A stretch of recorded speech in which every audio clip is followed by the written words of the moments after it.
Aucune femme ne restait jamais longtemps chez Daniel. Elles arrivaient souriantes et pleines d'espoir et repartaient brisées et silencieuses. La maison elle-même semblait paisible vue de l'extérieur. Murs propres, fenêtres lumineuses et fleurs près du portail. Mais à l'intérieur vivait Madame Eunice, une femme au cœur plus dur que la pierre. Elle aimait profondément son fils, mais son amour était tordu. Pour elle, aucune femme n'était assez bien pour Daniel. Chaque petite amie était une menace, une ennemie prête à le lui voler.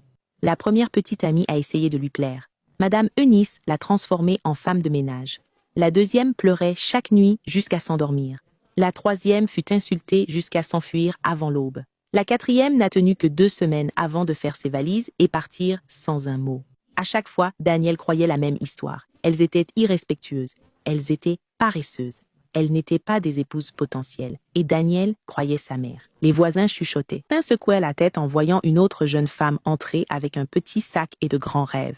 Il savait déjà comment l'histoire finirait. Puis Lydia est arrivée. C'était la 5e copine de Daniel. Elle est venue calmement, le regard serein, la démarche assurée. Elle a salué Madame Eunice avec respect et sourit poliment. Madame Eunice lui a rendu son sourire, mais ses yeux restaient froids. Dans sa tête, elle complotait déjà. Celle-ci ne durera pas, pensa-t-elle. Je m'en occuperai comme des autres.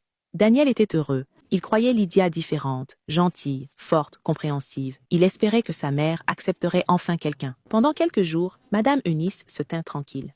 Elle observait Lydia de près, guettant le moment idéal pour révéler son vrai pouvoir. Ce moment arriva tôt un matin.